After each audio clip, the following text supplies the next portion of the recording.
Hello and welcome. Today we are going to explore the fascinating world of glass. You have probably heard that glass is actually a liquid, but is that true?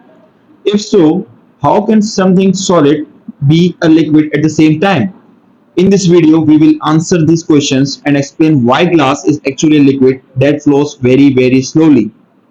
To understand why glass is a liquid, we first need to discuss the nature of its atoms. In any solid, atoms are arranged in a rigid crystalline structure, which gives the material its shape and rigidity. However, in glass, this crystalline structure is absent. Glass is an amorphous solid, meaning that its atoms are arranged in a random disordered pattern that gives it a more fluid-like character. When glass is heated, the atoms are energized and begin to move more freely. This is true of any substance, of course. As you heat it up, the atoms vibrate faster and faster.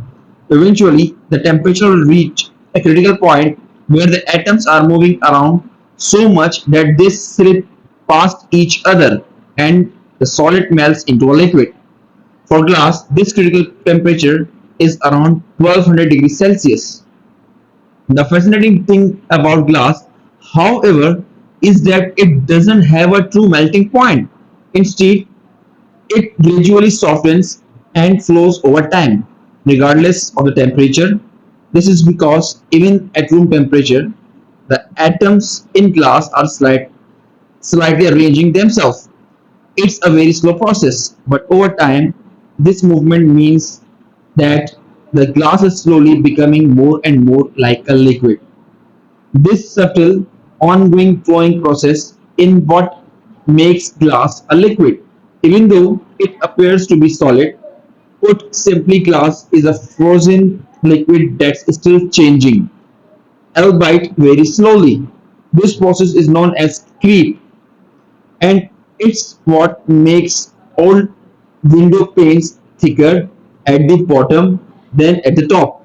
Over centuries, the glass has very slightly flowed downward thanks to the effect of gravity.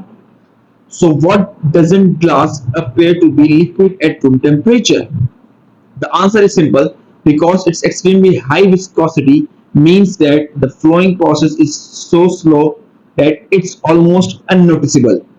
If you were to measure the rate at which glass is flowing, it would take billions of years for any visible change to occur. It's worth noting that not all types of glass behave in the same way. Some types, like tempered glass, are treated in such a way that they no longer flow over time.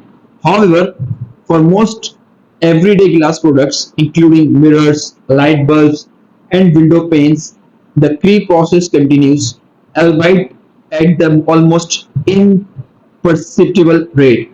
Thank you for watching, and we hope this video has given you a new perspective on the wonderful world of glass.